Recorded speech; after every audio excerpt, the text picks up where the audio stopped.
جی کون صاحب کہاں سے بات کر رہے ہیں؟ مختصر بات کیجیے گا، سوال کیجیے۔ میاں منیر بول رہا ہوں ڈنمارک سے۔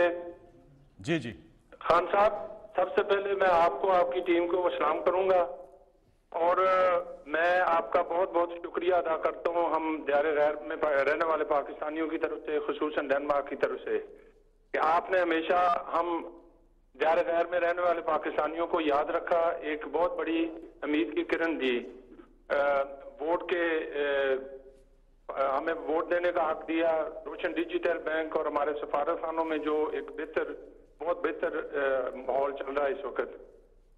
اللہ تعالیٰ آپ کو صحت تندرستی دے۔ میرا سوال یہ ہے جی کہ یہ 70 سال سے اس قوم کے ساتھ جو کھیل کھیلا جا رہا ہے، اور پچھلے 35-40 سال سے یہ 2-2.5 پارٹیاں جو ملک کو لوٹ بسوٹ کر کے انہوں نے سارے جو معاملات ہیں اپنے لیے کیش کروا رہے ہیں، اور پاکستانی قوم کو انہوں نے امریکہ اور ای یو کے آگے کمیوں کی طرح جو ہے ایک پیش کر کے اور ان کے آرڈرز لے کر، اور جو اس وقت جو سچویشن بنی ہے، اللہ تعالیٰ ہمارے ملک کو اس سے نجات دلائے گا۔ اور سوال میرا یہ ہے کہ کب تک ایسے چلے گا آپ سے خان صاحب؟ اور پھر میں یہ بھی آپ سے پوچھنا چاہتا ہوں کہ پاک آرمی کے ساتھ جو اس وقت ایک غلط فہمی پھیلائی جا رہی ہے کہ آپ کے اور آپ پاک آرمی کے، جسے ہم پاکستانی بہت بڑی قدر کی نظر سے دیکھتے ہیں، ان کی قربانیاں ہمیں ایک ایک بچے کو یاد ہے، تو آپ کا اور آرمی کے ریلیشن میں کیا کوئی فرق آ رہا ہے یا کیسے حالات ہے؟ دیکھیں،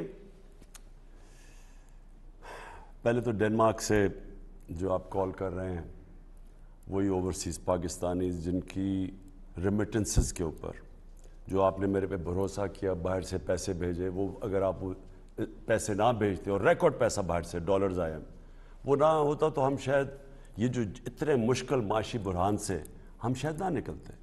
تو میں اپنے سارے اوورسیز پاکستانیز کا خاص طور پہ شکریہ ادا کرتا ہوں پھر سے۔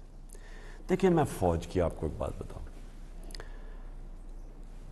جو فوج کو برا بھلا کہتا ہے، جس طرح وہ نواز شریف اور اس کی بیٹی نے اس کو اٹیک کیا فوج کو اور آرمی چیف کو، وہ فوج کا نقصان نہیں کر رہے، وہ پاکستان کا نقصان کرتے ہیں۔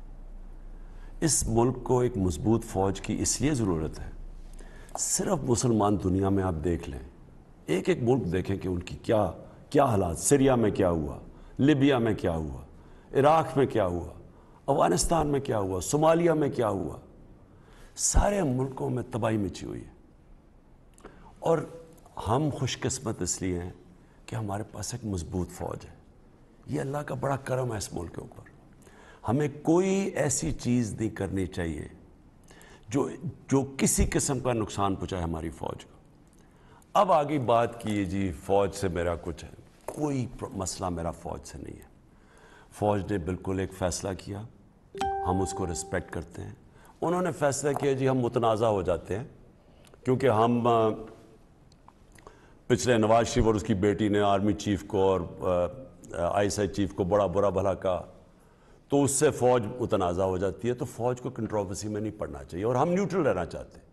ہم ریسپیکٹ کرتے ہیں، نیوٹرل رہیں۔ جو بھی ہماری فوج کی ریپوٹیشن جو برقرار رہتی ہے ہم اس کے ساتھ ہیں، اس میں کوئی میری اور ان کا کوئی اختلاف نہیں ہے۔ میں جب یہ کہتا ہوں امر بالمعروف، تو میں تو ساری قوم کو کہتا ہوں، یہ تو اللہ کا حکم ہے کہ آپ کو ہمیشہ اچھائی کے ساتھ کھڑا ہونا چاہیے، رائے حق پہ کھڑا ہونا چاہیے۔ بلکہ آپ نماز میں مانتے ہی یہ چیز ہے کہ اللہ ان کے راستے پہ لگا جن کو تو نے نعمتیں بخشی، ان کے راستے نہیں جو غلط راستے پہ۔ کوئی بیچ والا راستہ اللہ نے آپ کو نہیں دیا، نماز میں کوئی بیچ والا راستہ نہیں ہے۔ تو جو بھی سمجھتا ہے کہ اس وقت ایک ملک میں یہ جو ہو رہا ہے، اگر جو وہ سمجھتا ہے یہ ٹھیک ہو رہا ہے تو وہ ٹھیک ہے، وہ اس طرف کھڑا رہے۔ لیکن جو بھی یہ سمجھتا ہے کہ یہ ملک کے اندر یہ تو آنے والی ہماری نسلوں کی تباہی ہے اس پہ۔ اور پھر میں آخر میں ایک بات کہنا چاہتا ہوں، دیکھیں یہ عمران خان کی جنگ نہیں ہے۔ میں جب 25 سال پہلے پولیٹکس میں آیا تھا، میں بار بار لوگوں کو سمجھاتا ہوں، میرا اللہ مجھے سب کچھ دے چکا تھا، کوئی انسان مجھے کچھ نہیں دے سکتا، میرے پاس کسی چیز کی کمی نہیں ہے۔ اور اگر میں اقتدار میں اور کوئی بھی 22 سال جد و جہد نہیں کرتا، جس کے پاس سب کچھ ہو اقتدار کے لیے، اگر اس ذات کے لیے کوئی اقتدار چاہتا ہو، آپ اگر 22 سال اپنی زندگی کے کبھی جس کے پاس سب کچھ ہو وہ کیوں محنت کرے گا؟ صرف ایک نظریہ پاکستان کے لیے میں محنت کی ہے، اور وہ جو ہے مدینہ کی ریاست، وہ نظریہ پاکستان ہے، وہی ہمیں سب کو، اس ملک کو اگر ہم نے بچانا ہے، ہم نے اس نظریے پہ چلنا ہے۔ یہ میری جدوجہد ہے، لیکن میری ذات کو کچھ فرق نہیں پڑے گا۔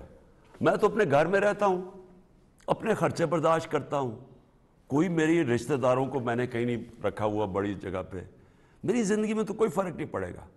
لیکن میرا آخر میں اپنی قوم سے یہ ہے، آپ کو سب کو پروٹیسٹ کرنا چاہیے اس پہ۔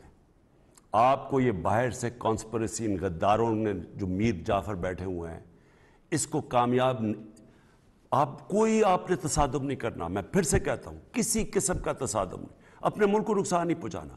لیکن اللہ نے جو جہاد کا آپ کو کہا ہوا ہے، فرض کی ہوئی ہے مسلمان پہ جہاد، وہ جہاد کیا ہے؟ جہاد یہ ہے ناانصافی، ظلم۔ جب آپ معاشرے میں دیکھتے ہیں، آپ اپنی آواز بلند کرتے ہیں۔ آپ ضروری نہیں کہ آپ بندوق پکڑ کے نکل جائیں، آپ اپنی آواز سے اس کی مخالفت کرتے ہیں، آپ نقصان نہیں اپنے ملک کو پہنچاتے۔ یہ بھی اللہ نے آپ کو کہا ہوا ہے کہ یہ آپ جب آپ نکلیں سڑکوں پہ کھڑے ہوں، احتجاج کریں، جس طرح میں نے بتایا برطانیہ میں 20 لاکھ لوگوں نے احتجاج کیا، کسی پولیٹیکل پارٹی نے نہیں ان کو نکالا، انہوں نے صرف یہ کہا کہ ہمارا ملک غلطی کر رہا ہے، غلط ایک لوگوں کے اوپر حملہ کر رہا ہے، ہم اس کی مخالفت کر رہے ہیں، اور وہ سڑکوں کے اوپر آ گئے۔ پروٹیسٹ، پرامن پروٹیسٹ، وہی میں آپ سے چاہتا ہوں کہ آپ کو سب کو نکل کے بتانا چاہیے کہ یہ جو سازش ہے اس کو ہم کامیاب نہیں ہونے دیں گے، اور انشاءاللہ میں کامیاب نہیں ہونے دوں گا۔ شکریہ۔ میرے محبوب وطن، تجھ پہ اگر جاں ہو نثار، میں یہ سمجھوں گا